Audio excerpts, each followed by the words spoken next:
Okay, let's get started.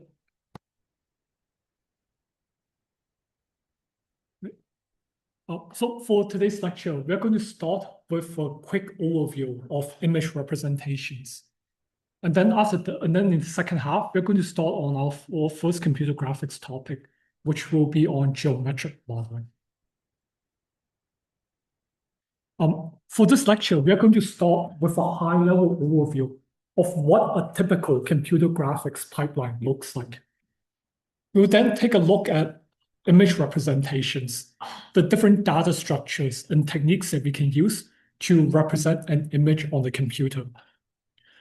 Once we have a way of representing images on a computer, we'll then take a look at different types of display devices, which will allow us to show the images that we've stored on a computer in a way that can be viewed by humans. Now, let's start by taking a look at what a typical computer graphics, a very simplified overview of what a computer graphics pipeline looks like. So in computer graphics, the goal is to develop a system that can generate an image of a particular subject. And so in order to create an image, we'll typically start with two possible sources for that image. First, we either have a subject in the real world that we want to capture an image of. So this might be an object or something that exists in the real world, and we want to capture an image of that object. In this case, we have a real fish, and we might want to try to capture an image of this fish. Now, besides subjects that exist in the real world, we might also an alternative source of images will be to start with a virtual object. So in this example, instead of having a real fish, we might have a digital model of a fish, and we then want to create an image of this virtual model. So depending on the source of the image, we might apply very different methods in order to produce the final image of that subject. In the case of a subject in the real world, we'll typically use some sort of sensing device, like a camera, to capture an image of that subject. So this camera is going to take light that's reflected off of that object. It's going to capture that light and then use that light to produce an image of that object.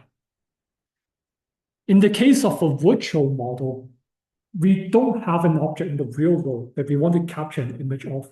Instead, we just have a digital model of that object. So in order to produce an image of this digital model, instead of using a real camera, we might use a synthetic camera, which will try to simulate what a camera will see if it was looking at that virtual model. So depending on the source of the image, we might use very different techniques in order to capture an image of that subject. But the very end result of both of these processes will be an image of that particular subject. So in this case, we might have an image either of a real fish, or we will have an image of a virtual fish that we've constructed in the computer. But either way, at the end of this process, what we'll get is an image. And then the final step of the computer graphics pipeline is to display that image some way in a way that can be viewed by a human. So if we only have an image that's stored on a computer that's just a long string of bits, it's not really all that useful for a human. So once we have an image, we have to leverage some sort of display technology in order to be able to show that image in a way that can be viewed by humans. Good. So this is a very simplified version of what a graphics pipeline is. But for the most part, we start with some source for our image. We'll create an image of that subject, and then we'll display that image in some way. Any questions about any of this? Yep. So this section of the class, are we doing everything on that image there, or are we going through the path of visual representation, then rendering, then display? Is it that specific one, or are we doing both paths? We'll be mostly focusing on the bottom path. So we'll start with some virtual object, and we'll ultimately want to create an image of that virtual object. Any other questions?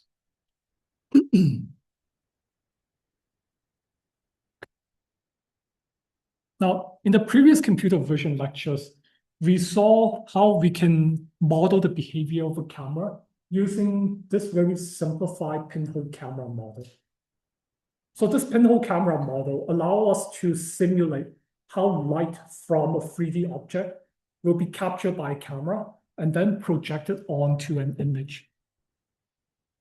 This pinhole camera model is a very simplified model of how a camera will work, but it still kind of gives us a lot of kind of the key characteristics of a camera projection. So even though this might not be the most accurate model of a camera, it does give us a very simplified model that can be fairly easy to work with. And so for most of our remaining discussions in computer graphics, we are going to primarily leverage this pinhole camera as a way of modeling how cameras capture light in order to form an image. So for the most part, whenever we talk about camera, we're going to assume that we are going to be working with this simple pinhole model. And also in the earlier computer vision lectures, we saw how projections can provide us with a mathematical way of simulating the behaviors of these pinhole cameras. We are not going to reveal the details of how these projection techniques work in this lecture. But if you're a little bit fuzzy about that material, please do go back and review the earlier computer vision lectures. So for this lecture, we are not going to focus on how cameras work, and instead we're going to focus on how images are represented on computer. So most of the images that we see on computer, the vast majority of the images that we see nowadays will be represented using a very simple representation called a raster image or a bitmap. And the bitmap is simply a 2D grid of pixels where a pixel stands for picture element. So with a bitmap, we are going to represent the image as this 2D grid of pixels, where each pixel is going to represent the color of the image at a specific point. So to represent the image, we'll just take this large 2D grid of pixels that stores a color for every point in the image, and we're going to then use this 2D grid of pixels as an approximation of what that image will look like. Now, one of the key design decisions that we have to make when using a bitmap representation of the image is how do we represent the color that is stored in each pixel in that image. So every pixel is going to represent the color of a particular point in the image. And there are a number of different representations that we can use in how we store the color for each pixel. So for example, the most common color representations that you probably see will be the RGB color representation.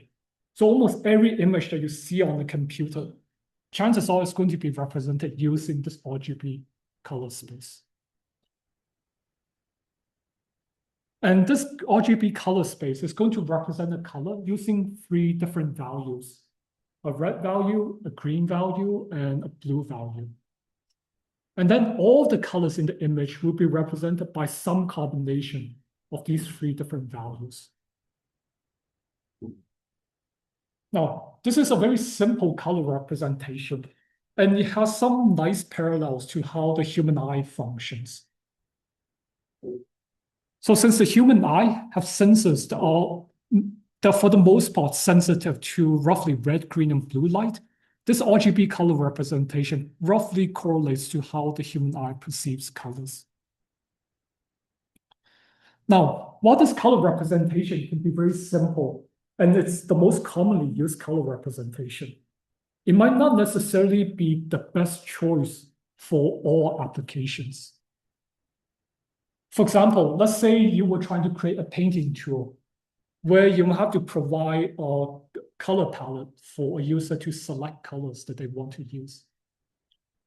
If we use the RGB color representation, then the user will have to try to figure out the exact amount of red, green, and blue to combine together in order to produce the color that they want. And it can be very unintuitive for humans to try to figure out the exact amount of RGB values to use to produce a particular color. And so for some applications, it makes sense to try to use a different color representation. For example, an alternative color representation you can use would be the HSV color space, where we again represent a color using 3 different values, but these values now represent slightly different quantities. So H represents the hue. This represents the base color that we are working with. So this might specify whether or not we are working with a red, green, blue, or some mixture of those colors. The second value, S, stands for saturation, which represents the intensity of the color. So a color with a high saturation will correspond to a very intense and vivid color, like a very, very intense, very bright red. Whereas a color with a low saturation value will be a very faded and muted color, like a very dull pink or gray. Now, finally, the final value, V, stands for value, which represents the brightness of that color.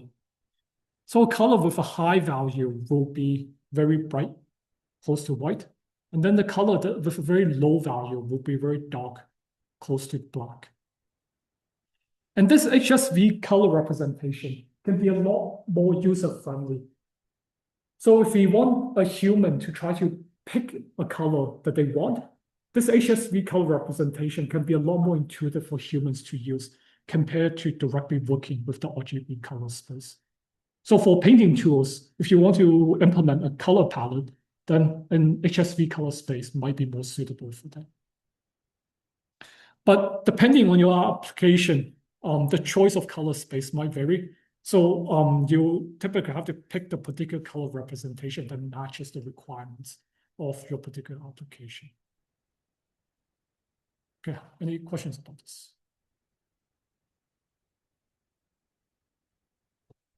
Now, once we have selected a color representation, the next step is to figure out how to store our image on a computer.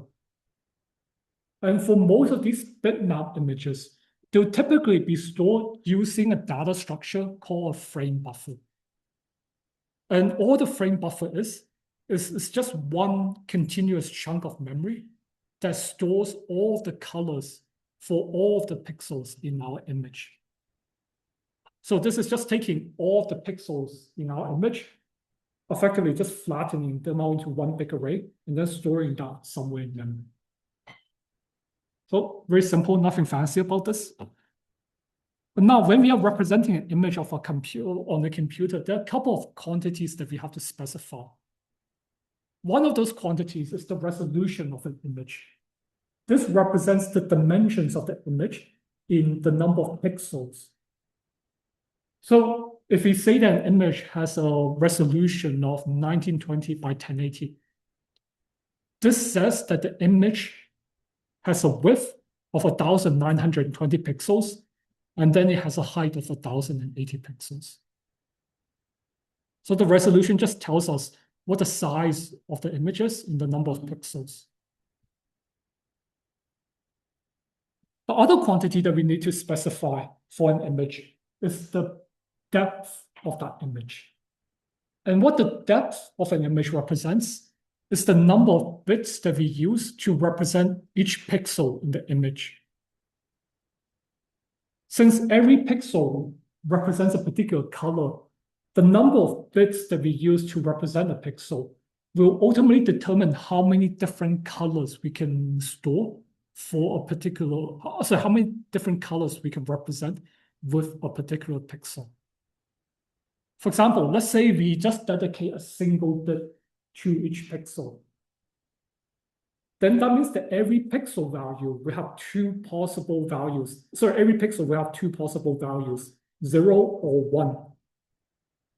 Which means that a bit depth of 1 represents a monochromatic image, where every pixel is either black or is white. It's either on or off. So this doesn't give us a very colorful image. And if we want to represent a more colorful image, we need to use more bits to represent the colors of each pixel. For example, if we use 24 bits per pixel, and we represent every pixel with the RGB color representation, then this means that we can use 8 bits per pixel. With 8 bits per pixel, we can represent 2 to the 8 possible values for each channel of that pixel. So if we use 8 bits for the red channel, we can represent 256 possible red values. And similarly, if we can have 256 different green values and 256 different blue values. And by combining these different amounts of red, green, and blue, we can then represent a range of different colors for each pixel. So in this simple image here, the pixel on the bottom left corner, it's kind of a green color. So we might represent that using 0, 1, 20, 0. So this color is represented by 0 for red, a value of 120 for green, and then 0 for blue. And that then gives us a green color. So whenever we are working with images, we just treat them as this one large array of pixels, where each pixel will be represented by some number of bits that will specify the amount of red, green, and blue colors that we use to produce the color for each one of those pixels. Any questions about this? Okay. Then for all of our remaining discussion in computer graphics, we'll just use this as our default representation for images.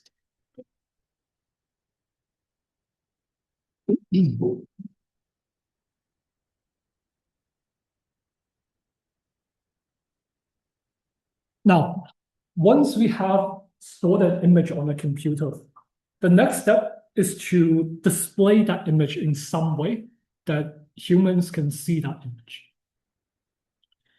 To do this, we are going to rely on different display technologies in order to show that image.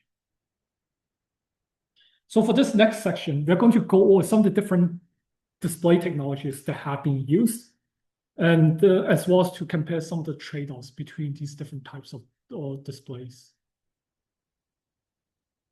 Now, the first type of display that we are going to discuss will be cathode ray tube displays, or CRTs. So some of you are probably a little bit too young to remember this, but so CRTs were the first display device that were invented, and they were the earliest forms of displays that were used in practice. Nowadays, CRTs have largely been replaced by more modern display technologies. But because CRTs were the first display devices, a lot of the concepts and terminology that we use to talk about display devices originally came from CRT displays. So it's still worthwhile to understand how these early displays work and what are some of the terminologies that were introduced because of these technologies. So whenever you use CRT displays are fairly rare, but whenever you see, if you look, whenever you maybe look at some old movies, whenever you see those large bulky TV sets, chances are those were probably CRT displays. The way these CRT displays work is that they show an image on screen by using an electron gun. One of the reasons why these displays are so bulky is that at the back of these display devices, they host an electron gun. And this electron gun fires a beam of electrons from the back of the display towards the front of the display where the screen is located. This electron beam is going to pass through a number of deflector elements. And the job of these deflector elements is that whenever we apply a voltage to these deflector elements, they're going to generate a little magnetic field that's going to bend the electron beam in a certain direction. And by varying the amount of voltage that we apply to these deflector elements, we can control where the electron beam goes. And with the CRTs, the way that we use this electron beam to display an image is that we're going to very quickly change the direction of this electron beam in order to hit different spots on the screen of this display. And at the front of this display, we have this grid of emissive phosphorus elements, where each one of these elements, when they're hit by an electron, they'll be energized, and then they'll emit a little bit of light of a certain color. So whenever the electron beam hits one of these phosphorus elements, it's going to lead the elements to produce a little bit of light. And so to display a particular image on screen, we're going to move the electron beam and scan across all the phosphorus elements on screen very quickly. And we're going to control the amount of electrons that hit each one of these phosphorus elements to ultimately control how much light of different colors are going to be emitted on the pixels on screen. Now, if we zoom into these phosphorus elements, what we'll see is that they're organized into a grid that consists of phosphorus elements that emit different colors. So these phosphorus elements are roughly arranged in triplets that contains a red, green, and blue element. So we can use the electron gun to control how much red, green, and blue light are being emitted by each one of these little phosphorus elements. And this then allows us to control how much red, green, and blue light we combine together to produce the color at a particular pixel. So you can think of the phosphorus elements on the screen of these CRT devices as kind of a physical implementation of the RGB color representation. They literally display colors on screen by controlling the amount of red, green, and blue light that's being emitted on the screen itself. Okay. So in order to produce an image on screen with these CRT displays, we have to very quickly use the electron beam to scan through every single one of these phosphorus elements on the screen. And this then leads to one of the first limitations of these CRT devices, which is the refresh rate. So the refresh rate represents how quickly we can update the image that's been shown on screen. Every time we show an image on the screen of these CRT displays, we have to use the electron beam to scan through all the elements on screen. But we can only move the electron beam so quickly, which means that it's always going to require a certain amount of time to scan through all of the pixels on screen. And the amount of time that it takes for the display to update all of the pixels on screen will be referred to as the refresh rate. Now, one of the reasons why the refresh rate is very important for these display devices is that they ultimately limit the quality of the videos that these displays can show. So for a moment, let's think about how we show a video on a TV. To show a video on screen, we have to very quickly show a sequence of images. And the rate at which we show those sequence of images is determined by a phenomenon of the human eye called the flicker fusion rate.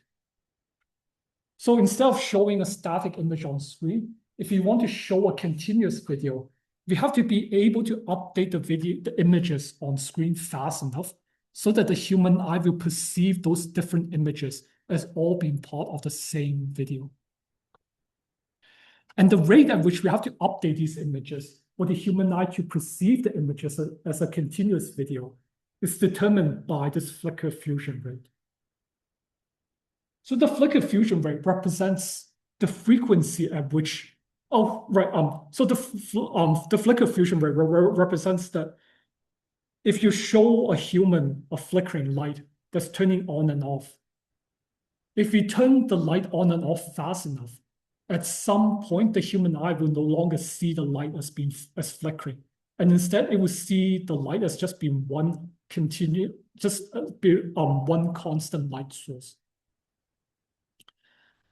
So the flicker diffusion rate says that if we change the image on screen fast enough, at some point the human eye will no longer see those as being individual images, and instead all the images will just fuse together to look like one continuous video. Now, one of the tricky things about this flicker fusion rate of the human eye is that it's not a constant value. Depending on the characteristics of the environment, the human eye might have a very different flicker fusion rate. For example, in a very well-lit, bright environment, the human eye has a flicker fusion rate of 80 Hertz. This means that we have to update the image on screen at least 80 times per second before the human eye starts seeing those images as one continuous video. But if we dim the light in the environment, so if we put the human in a very dark environment with low ambient light, then we can lower the flicker fusion rate drastically, all the way from 80 Hertz down to about 20 to 30 Hertz. Oh, no question? In this case, is the ambient light red, or are the surroundings the right, yeah. So the ambient light is not the screen that we're looking at. It's just the brightness of the environment. So the ambient light is not flickering. It's a constant level of brightness. It's just that we have some display that's located in this room with a certain ambient brightness.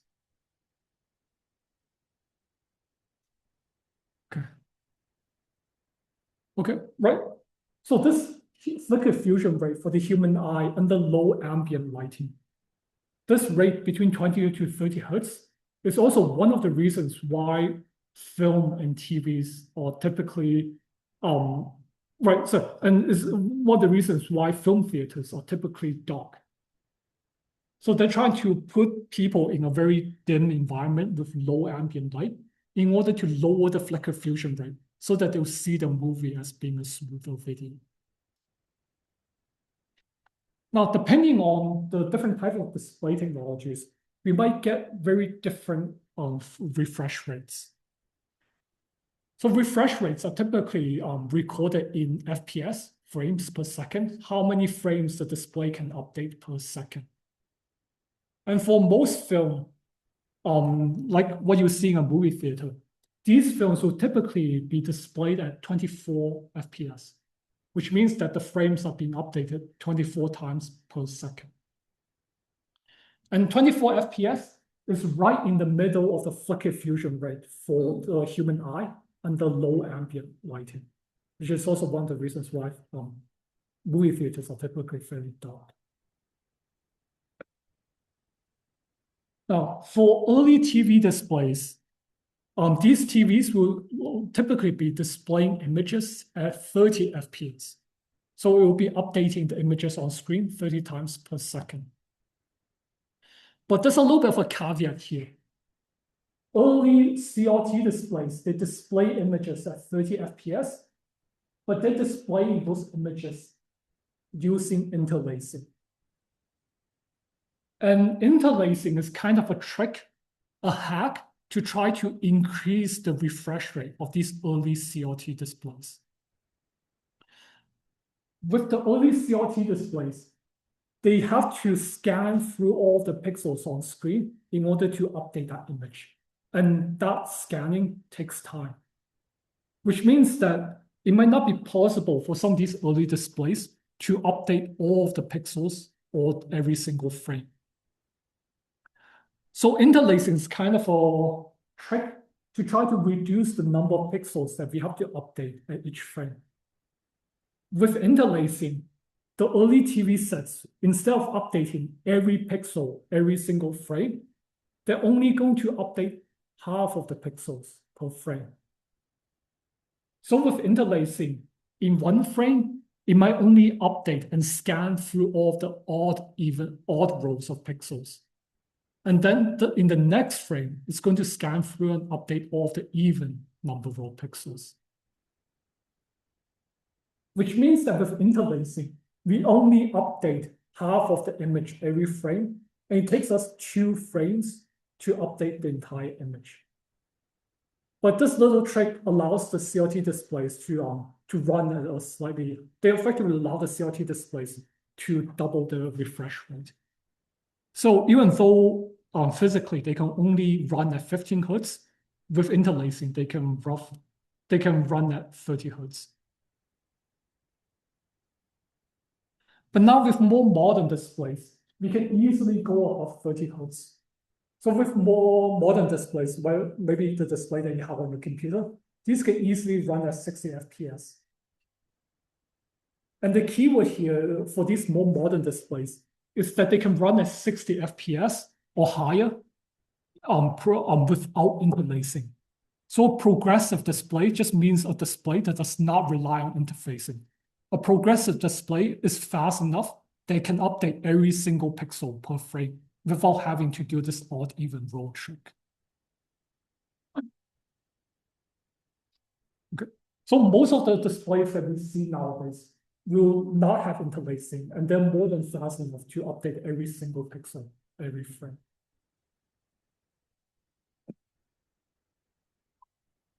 Any questions about this?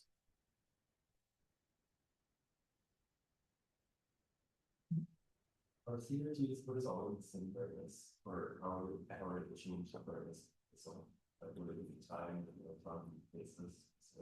So the electron gun can modulate how many electrons it emits. So by doing that, you can control how much light the phosphorus element will produce.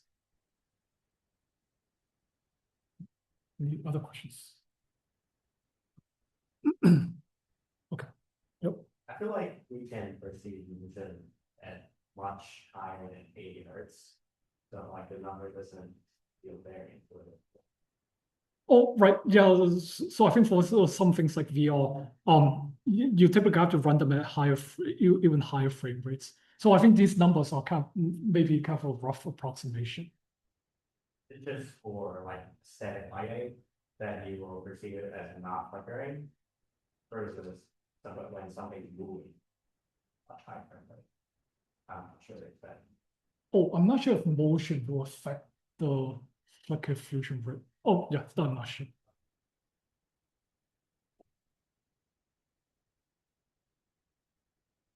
Okay, so these CRT displays were the earliest form of the display technology, and they have quite a few limitations.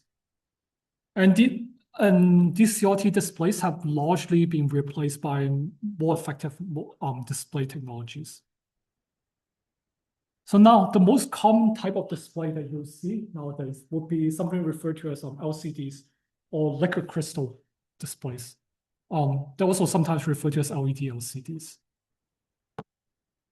And the way these LCD displays show an image on screen is instead of relying on the electron gun and emissive phosphorus elements, LCD displays work by using a display that consists of layers of different types of materials. So here we have an example for a cross-section of what an LCD display might look like. So this is kind of like taking a phone, cutting it in half, and then looking at the display sideways. On the left, we have the back of an LCD display, and on the right, we have the front, the screen of the display. And when we look at the cross-section of an LCD display, what we'll see is that it consists of layers of different materials. At the back of the display, we have a backlight. And the job of this backlight is simply to emit light of some neutral color. So the backlight just emits a bunch of white light towards the screen of the display. The light that's being emitted at the back of the display will then travel through a series of different layers. The first layer is a polarization layer. And the polarization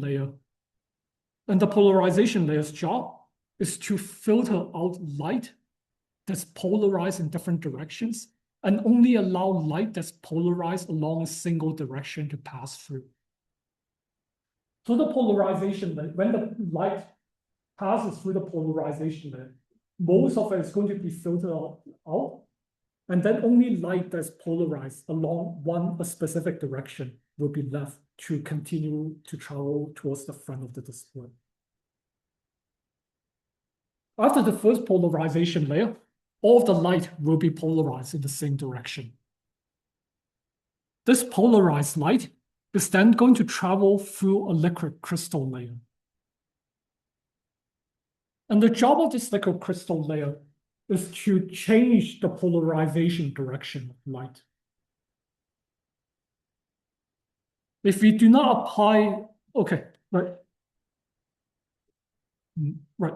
So when light passes through this liquid crystal layer, we can apply a voltage to different points on this layer.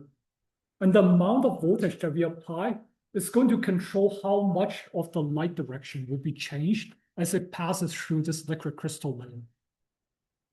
If we do not apply a voltage to the liquid crystal layer, the light is just going to pass through the liquid crystal layer while maintaining this original polarization. But if we apply a voltage to the liquid crystal layer, then the light that passes through the layer will have its polarization directions changed. Once the light passes through the liquid crystal layer, it's then going to arrive at a second polarization layer. But this second polarization layer is going to filter out light in a different direction compared to the first layer. So let's take a look at what happens when light travels through the liquid crystal layer and arrives at this second polarization layer. If we do not apply a voltage to the liquid crystal layer, the light that passes through that layer is going to maintain its original polarization direction. And when that light arrives at the second polarization layer, it's going to be filtered out by the second layer because this second polarization layer filters out light in a different direction compared to the first one. So any light that passes through this first layer will be filtered out by the second polarization layer. But now if we apply a voltage to the liquid crystal layer, then light that passes through the liquid crystal layer will have its polarization direction change such that it aligns with the direction of the second polarization layer. Which means that the light, when the polarization direction has been changed by the liquid crystal layer, it can now pass through the second polarization layer without being filtered. So by controlling the voltage that we apply to different points on this polarization layer, we can control the amount of light that will be filtered out by the second polarization layer. And after the second polarization layer, if the light makes it that far, it's going to arrive at a grid of different color filters. And again, these color filters are organized into triplets corresponding to red, green, and blue filters. And so by controlling the amount of light that passes through the second polarization layer, we can control how much light passes through each one of the color filters on screen. And this then allows us to combine different amounts of red, green, and blue light in order to produce a color for a particular pixel.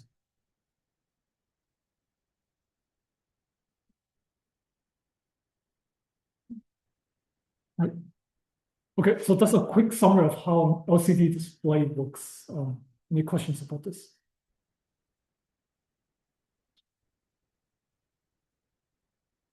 Okay.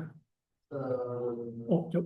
Regarding the background, so I'm just picturing light coming through. They're all sliced up vertically through the polar because it blocks up like the half of it. And then once it hits the crystals, if there's voltage, it kind of bend. Yep, that's right. Yep. And then it's the second one which cuts off of it. It's not specific. It doesn't hit all three. If it doesn't hit all three, it'll be white, and it'll just hit white if it has a specific color based on the well voltage. So it's not. So one thing to be careful of is that the polarization layers is not changing the direction that the light is traveling.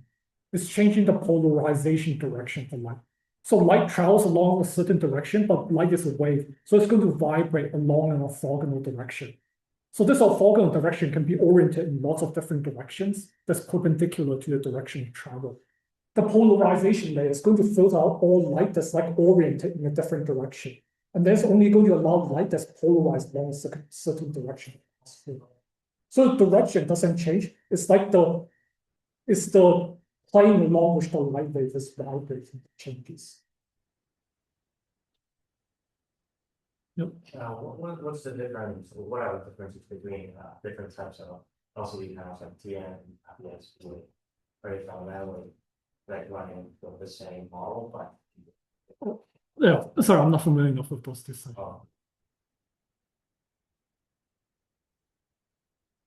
Any other questions, Joe? Other RGB have equal number of pixels for each one of the RGBs, or is it more like the layer pattern that is more green RGB? Right. Yeah, so the number of color filters for the individual primitive colors can vary depending on the display. So some displays might have more green filters compared to blue ones, for example.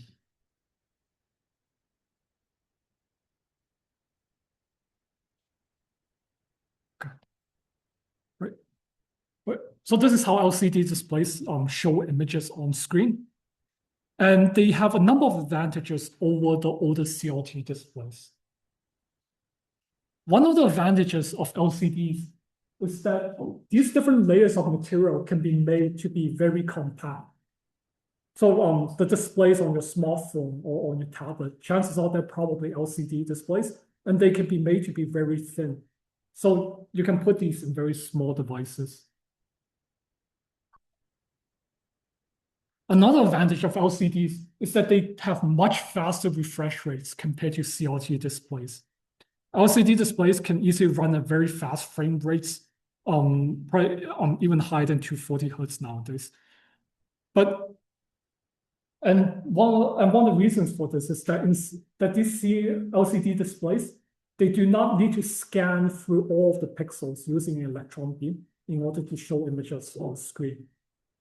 It just has to use a backlight to shine light on the entire screen. And then we use these different layers to try to filter out the amount of light that eventually arrives at the color filters. So this process we can update images much faster compared to CRT displays. But LCD displays are not without the are not without the drawbacks. And one of the drawbacks of LCD displays is that they can be very inefficient. One way to think about LCD displays is that they show colors by blocking out unwanted light. So when we emit light from the backlight of these LCD displays, it goes through a bunch of polarization layers and color filters, which means that most of the light that's being emitted by the device will be filtered out, will be blocked before they ever arrive at the display. So LCD is emitting much more light than will eventually be shown on screen. And most of the light that's being emitted by the backlight will ultimately be filtered out by the different layers. So a lot of the energy is wasted with these LCD displays. Another drawback with these LCD displays is that we can never turn a pixel completely off. Even though the polarization layers and the color filters can be used to control how much light arrives at a particular pixel, the polarization layers and the liquid crystal layers are not perfect. So they can't completely filter out all of the light that will arrive at a particular pixel. There will always be a little bit of light that might leak through all these different polarization layers. Which means that with these LCD displays, every pixel will always be emitting a little bit of light, and we can never completely turn the pixel off. Which means that we can't show true black colors with these LCD displays. And this can also limit the dynamic range that we can show with these LCD devices.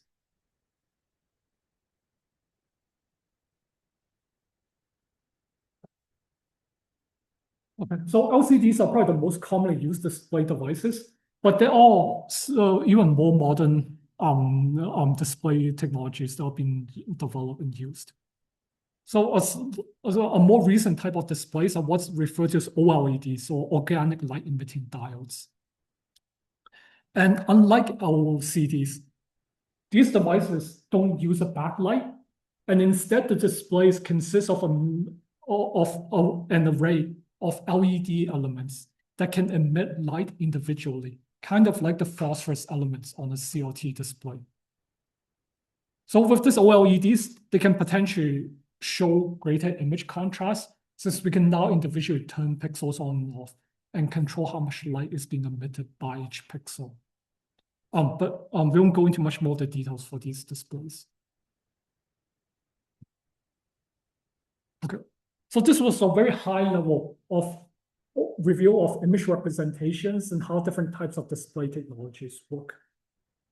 And right, yep, that's everything that I want to discuss for this. Any final questions about image representations and displays before we go for the break? Yep.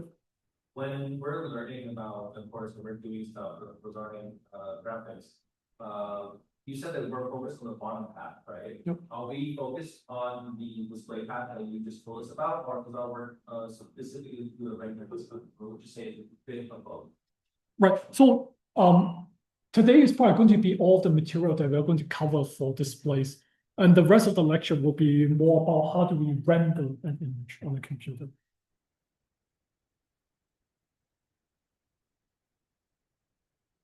Any other questions?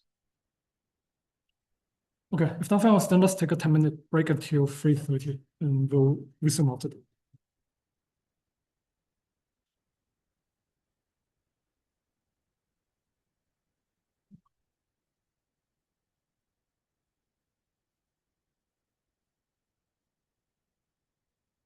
I do have an admin problem. So, I originally only had 3 late days left for my assignment too.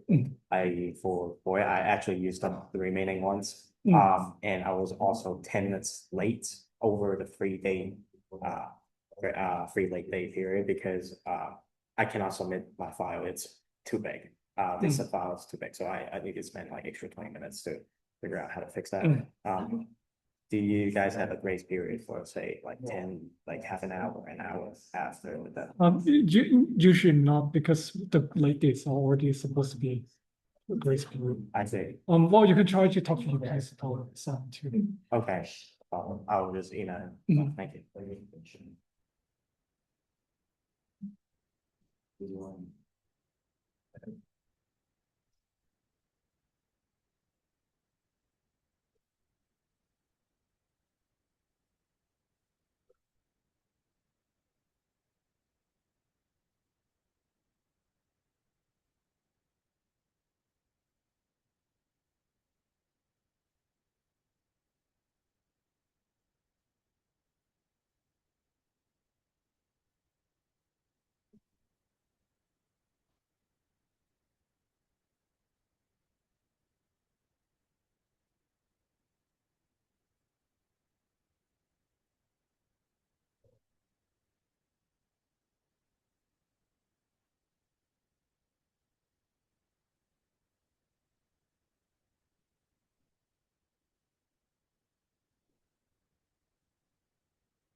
Okay, let's restart.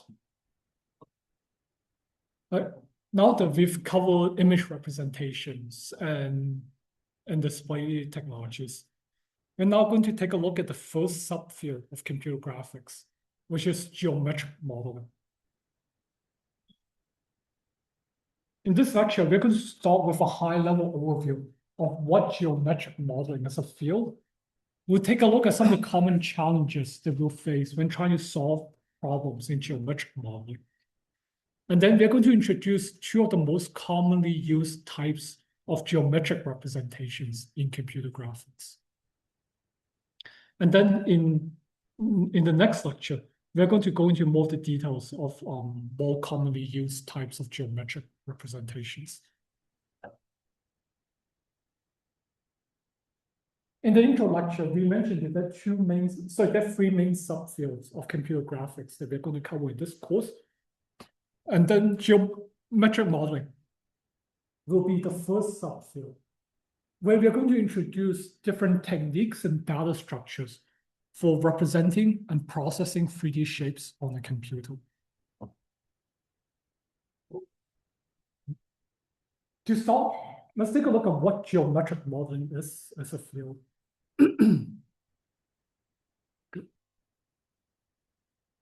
So so maybe to better understand geometric modeling, we can take a look at the origin of the term geometry. So geometry comes from a combination of different Greek terms, geo meaning earth, and then metron meaning measurement.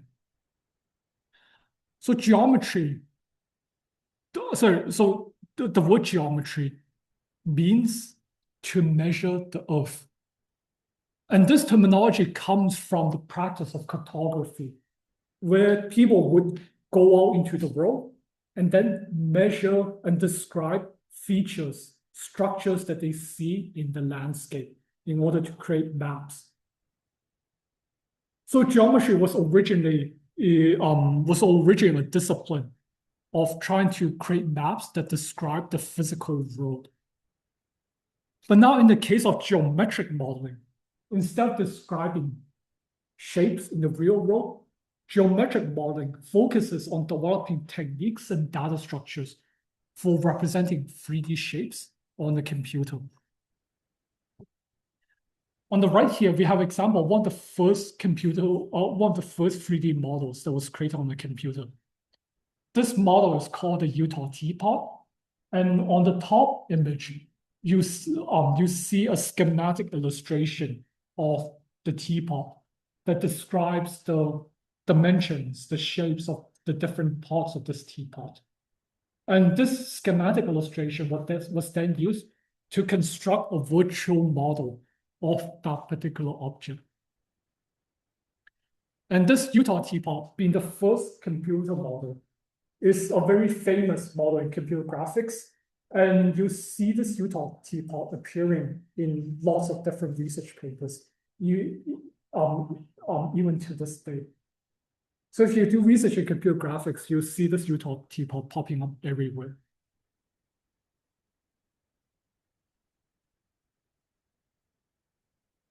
Now, geometric modeling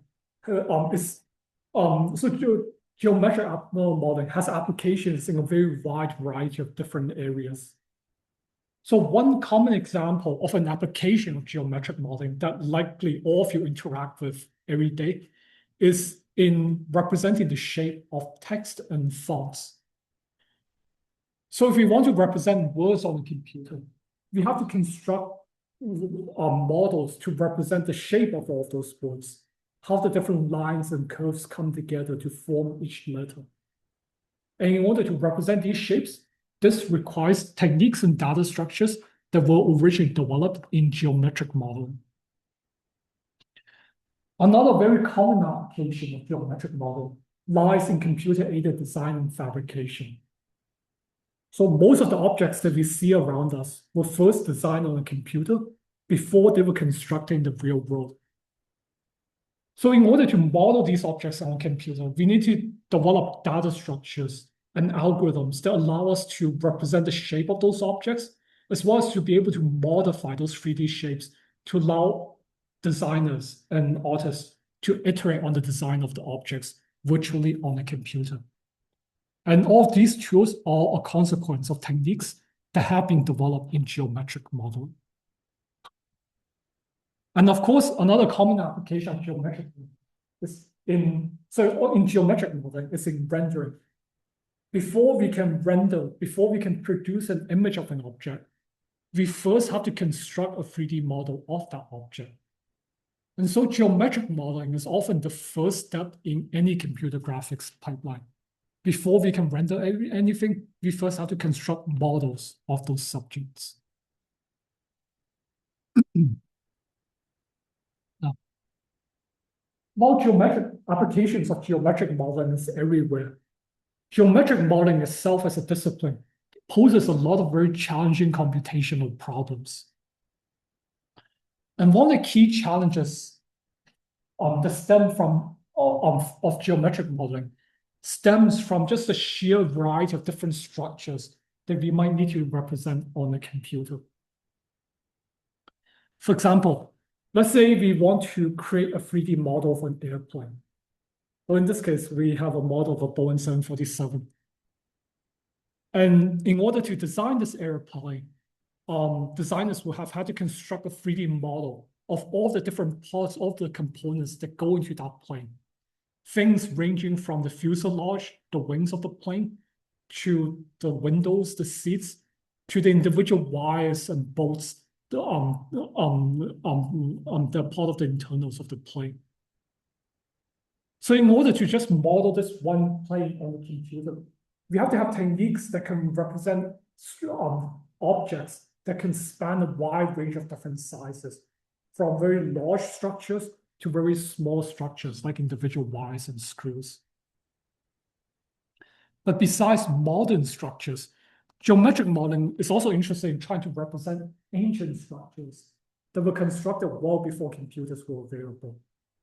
So for example, for an ancient structure like the Colosseum, we might be interested in trying to construct 3D models of this building in order to help with analysis and preservation. Besides man-made structures, geometric modeling might also be interested in trying to model organic, natural structures as well. Things like the bark on the tree, the leaves, the different blades of grass, pebbles, and dirt on the ground.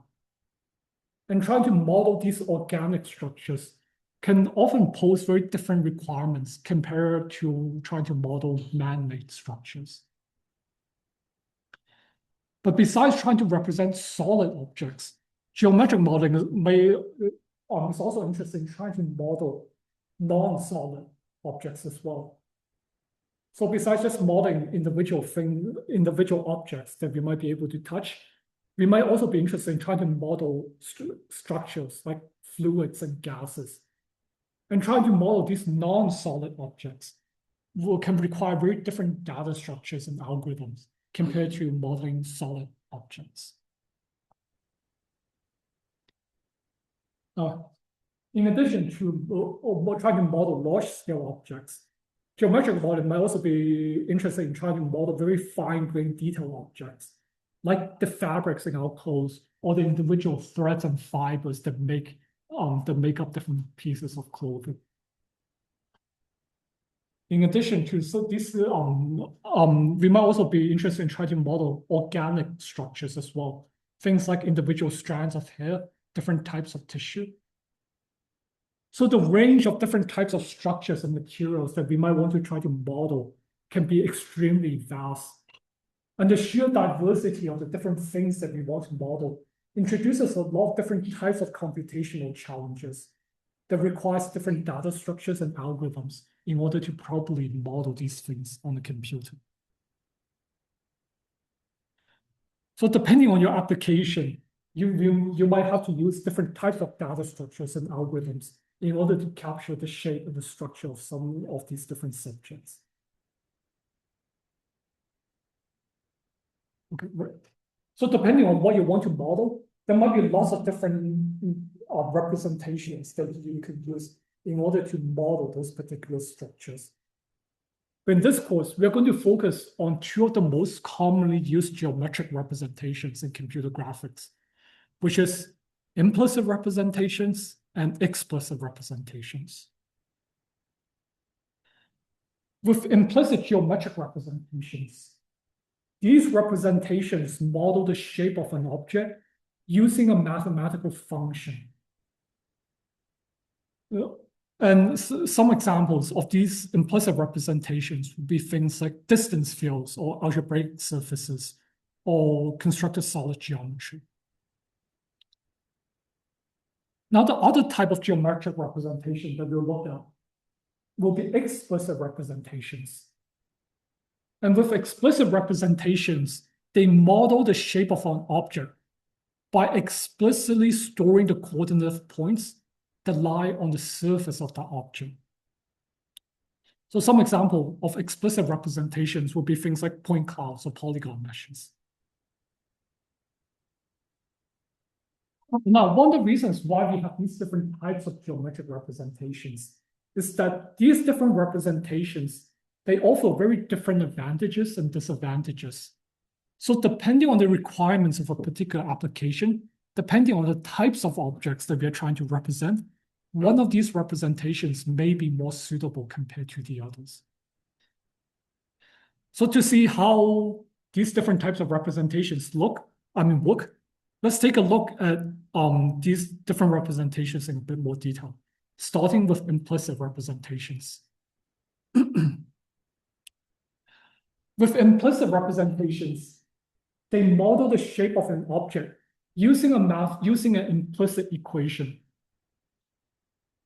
And the job of this implicit equation is that it acts as a function that tells us if a given query point, x, y, z, is inside the object or outside the object. So for example, if we want to construct an implicit representation of a unit sphere, we can use this following implicit equation here. So given a point x, y, z, the implicit function of a sphere will be given by x squared plus y squared plus z squared plus minus 1. And one way to interpret this implicit function is that it acts as a sign distance field that tells us how close a particular point is to the surface of that object. So let's say I take this implicit function and I query this function with a certain point x, y, z. If this point lies exactly on the surface of our object, if it lies on the surface of our sphere, then the implicit function is going to return a value of 0, which tells us that that point is a distance 0 away from the surface of the object, so that point is said to be on the surface of that object. On the other hand, if the implicit function returns a negative value for a particular point, this is an indication that the point is inside the object. And vice versa, if the implicit function returns a positive value, then this is an indication that the point is outside the object.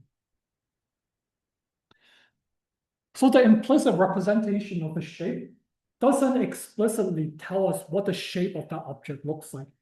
Instead, it gives us a function that we can query to determine if a point is inside an object or outside an object. So one way that we determine the shape of an object from an implicit function is to just query the function with lots and lots of different points. So we take a point, we check if that point is inside the object or not, and then we take another point and then we check if it's inside the object or not. And if we query the implicit function with a large enough number of points, then we can slowly build up a set of points that's inside the object, and this would tell us what the shape of the object looks like. Which is why these representations are called implicit representations. They implicitly encode the shape of an object, and we have to probe this function in order to figure out what the shape of the object looks like. So this is, for this implicit representation, it's kind of like holding an object in your hand and then closing your eyes and trying to feel around the shape of the object in order to build up an idea of what the shape of that object looks like. So at first, this kind of implicit representation might seem like a bit of a strange way of representing the shape of an object. Like, why would we ever want to represent a shape using an implicit function like this? Well, it turns out these implicit representations have a lot of very useful properties. So if we have an implicit function of an object, one of the operations that these implicit functions are very good at is that it can very easily tell us if a point is inside the object or outside the object. So given a particular point, I just have to query the implicit function to know if the point is inside or outside an object. And this operation is a fundamental operation in a lot of applications in computer graphics. In rendering, for example, when we try to draw shapes, part of the process of rendering and drawing shapes is trying to determine which points are inside the shape and which points are outside the shape. And that's where implicit functions are going to come in very handy. In physics simulation, in collision detection, if we want to determine if two objects are colliding with each other or not, part of that operation involves determining if there are any points in one object that's inside another object. And that's where, again, these implicit representations can be very useful. So even though implicit representations might seem like a bit of a strange way of modeling shapes, they do offer a lot of very useful properties. But now, one of the limitations of implicit representations is that in order to represent the shape of an object, we have to come up with this implicit function, this mathematical representation of what the shape of the object looks like. And for simple shapes like a sphere, coming up with the implicit function is very simple. We can just write out like this. But for more complex shapes, like let's say if I want to model the shape of a chair, it's not completely clear to me what mathematical expression we can use to accurately capture the shape of that chair. So one of the challenges with using implicit representations is that it's often hard to come up with an implicit function for a complex shape. Now, one way that we can try to mitigate this limitation is by using constructive solid geometry. And the key idea behind CFGs is that we can construct complex shapes by using implicit functions of simple shapes. And we can take these simple shapes and we can compose them together using simple Boolean operations. So for example, common CSG operations would be something like union, where we take two shapes and we stick them together. So that's the result that we get in this first image here, where we've taken a red cube and we've combined it with a blue sphere. Another type of operation we can use is difference, where we subtract one shape from another. So in this second image, we have taken the blue sphere and we subtracted that part out of the red cube. And another Boolean operation that we can use to compose different shapes is intersection, where we take the intersection between two different shapes. So the little wedge on the third image here represents the intersection between the red cube and the blue sphere. And by combining simple implicit representations using these Boolean operations, we can very quickly construct some fairly complex shapes where it might not be immediately obvious in the beginning what the correct implicit representation would be for that more complex shape.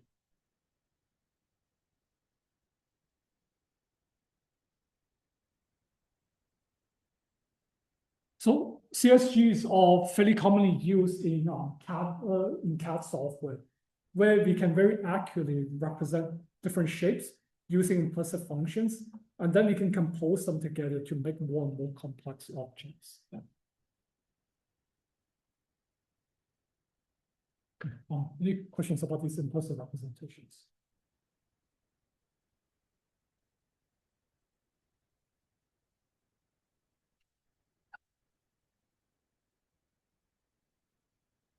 Now, next, let's take a look at explicit representations.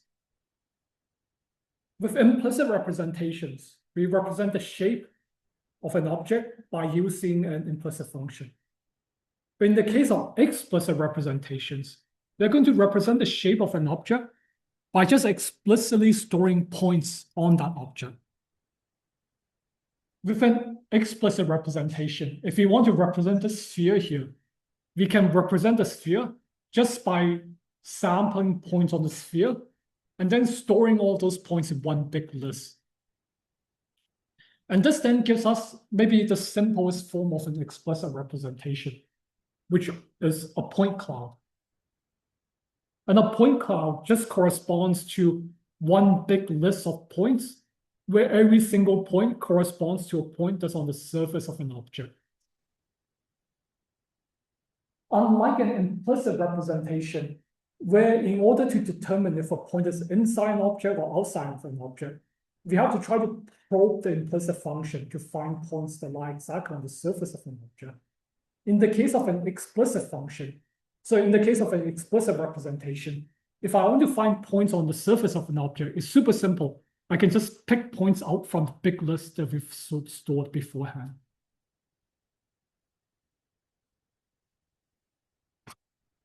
Okay, right. So with explicit representations, it's just one big list of points. And this introduces some different types of advantages and disadvantages compared to implicit representations.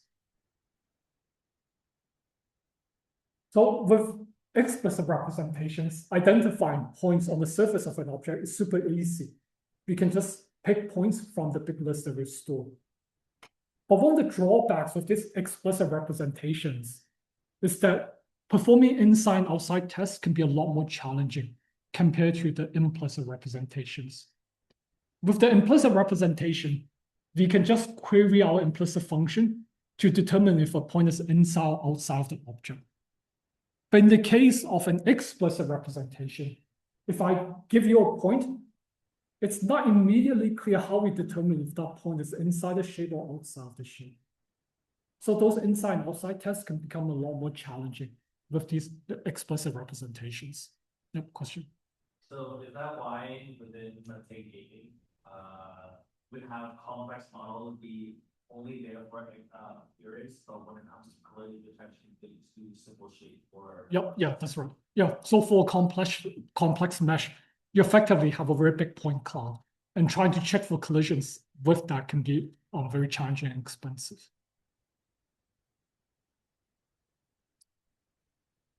Okay, any questions about this? So it's just one big list of points on the surface of an object. Nothing fancy. Okay.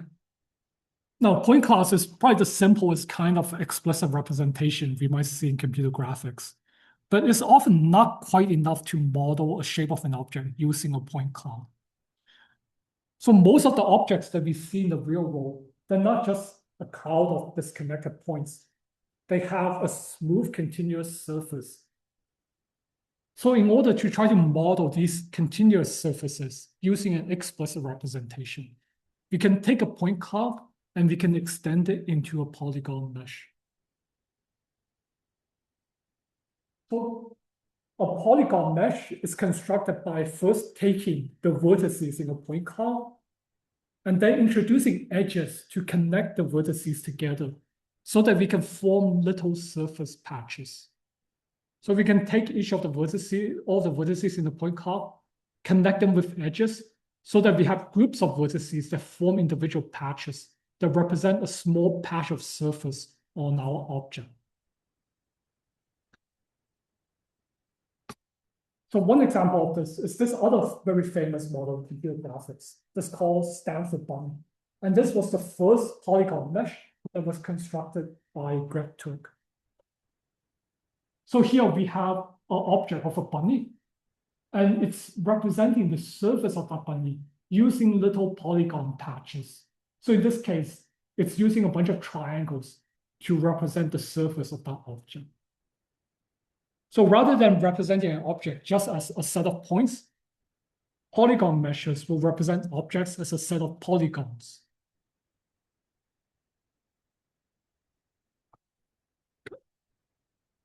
Now, we're not going to go into the details of polygon meshes in this lecture, but in next lecture, we're going to go into more details of how you actually represent these polygon meshes. But for now, let's take a look at the trade-off between these different implicit and explicit geometric representations.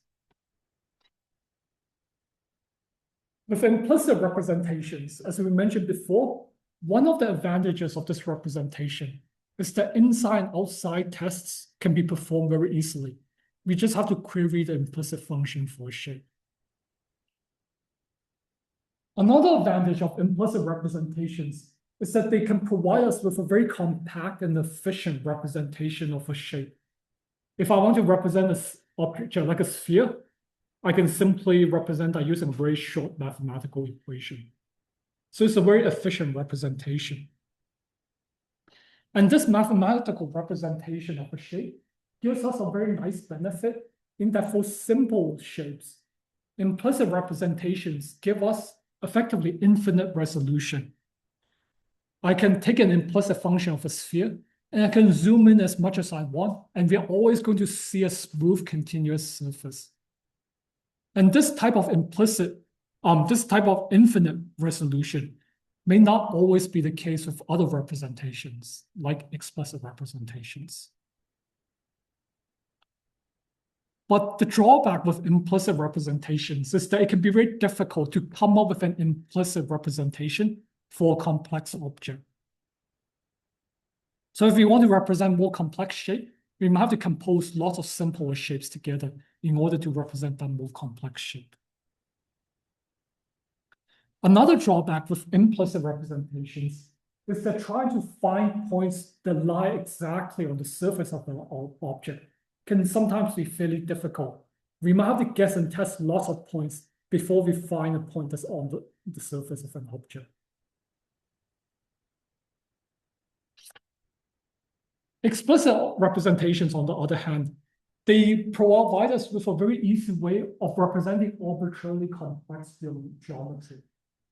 So if I want to represent a complex shape with something like a point cloud or polygon mesh, I can just sample a bunch of points on the surface of the object and then use those points to represent the object. We don't have to try to come up with a mathematical function that represents that complex shape. Another advantage of these explicit representations is that they provide us with a very easy way of sampling points on the surface of an object. If I want to find a point that lies exactly on my object, I can just read out a point from the big list of points that we've stored for that explicit representation. But as we mentioned before, one of the limitations of these explicit representations is that inside and outside tests can be much harder to compute. And they also only provide us with a finite resolution representation of a particular object.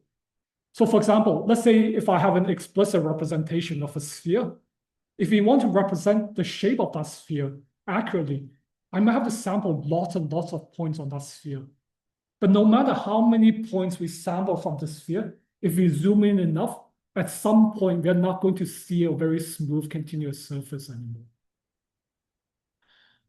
So by representing shapes using a point cloud or using a polygon mesh, the resolution that we have is limited by the number of points or the number of polygons that we use to represent our shape. And if we want an accurate representation of our shape, we might need lots of points or we might need lots of polygons. And this can become very expensive. Now, because of these different trade-offs between the different types of representations, the type of representation you use will ultimately depend on the requirements of your application. For some applications, it might make more sense to use an implicit representation. And then for other applications, an explicit representation might make more sense. Any questions about these trade-offs? Nope. Can you cover why the points with additional sample points on the for implicit representation? Because I was thinking about it, and you just plug in formula equals 0, we get and you just set in your input, you have a range of inputs, and now you output a range of outputs. Okay, so let's say you have an implicit function, and we want to find all the points where the implicit function is 0. So you have to find the roots of a function. Now let's say for sphere, that's super easy. if I have a complex shape with a very complex mathematical function, how do you find the roots of that function? Yeah, so for a lot of complex implicit functions, there's no analytical formula to get the roots. So you might have to like do a lot of guessing tests. You might have to do some sort of optimization process, and that can very easily become quite expensive.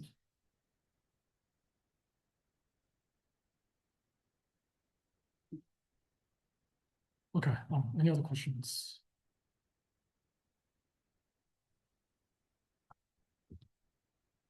Okay, well, I think that's everything that I want to cover today. If there are no more questions, we can wrap up early today, and then in the next section, we're going to go into the details of polygon meshes.